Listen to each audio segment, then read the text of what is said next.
RFI Convida. Olá, o nosso assunto hoje são caricaturas. Mas não quaisquer caricaturas. Aquelas produzidas no Brasil no século XIX, mais especificamente no Rio de Janeiro. Elas são objeto de estudo da Aline Delorto, minha convidada hoje aqui no estúdio da RFI. Ela é historiadora e professora de História e Geografia brasileiras aqui na França. Obrigada por ter aceitado o nosso convite. Obrigada a você pelo convite. Bom, essas caricaturas são tema do teu doutorado em História da École des Hautes Études de Ciências Sociais aqui na França, né, em conjunto com a PUC. Queria começar perguntando, é humor? É crítica? Como é que a gente define um pouco a caricatura? É um pouco dos dois, né? O objetivo é usar o riso como arma, né, de crítica social e diferentes formas de crítica.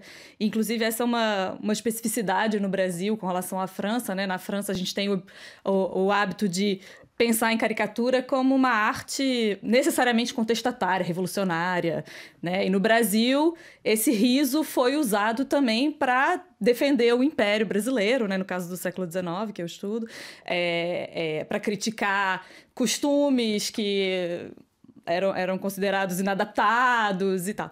Então, é uma forma de crítica não necessariamente revolucionária, mas que passa pelo humor, sim.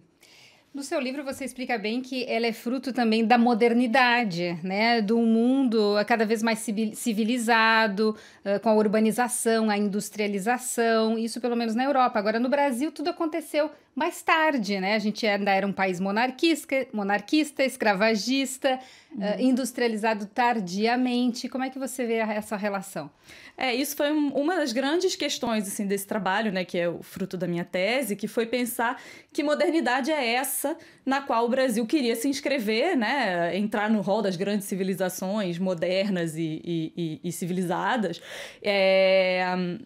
Como que o Brasil, né, esse país escravocrata, monarquista, tentava, né, entrar nessa modernidade, e como que a caricatura participou desse processo. Então, eu entendo, né, que tem dois momentos. Num primeiro momento, justamente onde a caricatura não é necessariamente uma arte contestatária, ela participa de um projeto liderado pelo próprio Império de construção da nação brasileira, né, e de inscrição dessa nação num painel mais amplo de civilização. Então, ela é inspirada diretamente, digamos assim, né, da caricatura europeia, francesa mais particularmente, né, parisiense, mas servindo esse projeto de nação liderado pelo Império Brasileiro. E mais tarde ela vai servir justamente questões mais de reforma da sociedade brasileira. Então, a luta abolicionista, a luta republicana, de liberdades civis, né? Por isso que você dividiu o livro em La Politique, La Rédaction e La Rue, né? A política, a redação e a rua. E quando você fala no Império, aí estamos bem falando do Pedro II, e ele, de certa forma, até apoiou o surgimento dessa arte.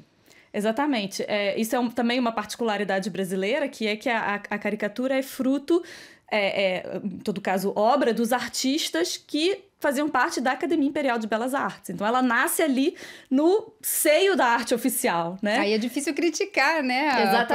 Exatamente. E essa divisão entre política, redação e rua, o objetivo era não só analisar as imagens e ficar na análise pura das imagens, mas entender a caricatura como um fenômeno social e como que ela se relacionava, né, com diferentes aspectos dessa sociedade. Então, como que os caricaturistas, né, porque o objeto mais é a profissão dos caricaturistas, como que eles se inscreviam na comunidade política da época, né, como que eles se relacionavam com o império, com os homens políticos, em diferentes aspectos, e com essas lutas civis e sociais. E era até difícil determinar essa profissão, não é? Sim. Tanto que eu não falo de profissão, eu falo de métier. Inclusive, nas apresentações em português, eu uso o termo francês de métier, porque a profissão requer uma definição mais precisa, né? Requer associações, requer uma organização profissional. Foi uma pesquisa longa, você levou 7 anos fazendo esse livro. Imagino que deve ter sido engraçado, no sentido que você deve ter se deparado com várias charges. Vou te pedir para contar, por exemplo, alguma te chamou especial atenção?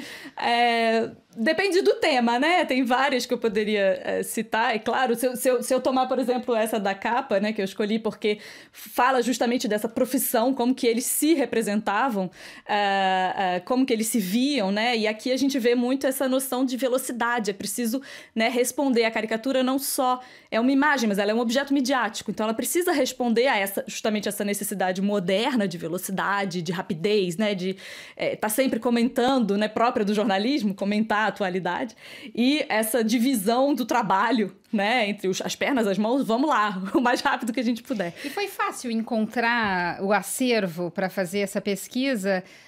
Onde eles estão guardados no Brasil e quais são os jornais ou as fontes que você escolheu? Eu escolhi, o meu critério para a escolha dos jornais foi ter um número maior possível de caricaturistas para estudar, para analisar.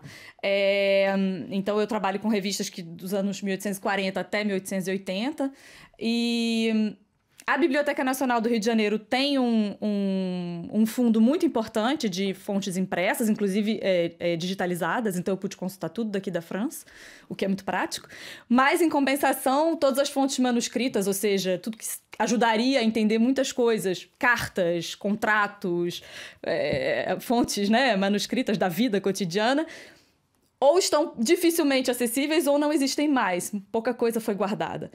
O Arquivo Nacional do Rio também tem coisas, né? Tem coisas espalhadas em Portugal, em Recife, em diferentes lugares. Mas é um trabalho difícil de reunir, né, esses documentos e conseguir fazer um trabalho de fôlego. Antes da gente finalizar, assim, eu pergunto, você conheceu mais o nosso país depois disso? E o que o leitor... qual é a sensação do leitor ao ler o teu livro, você acha?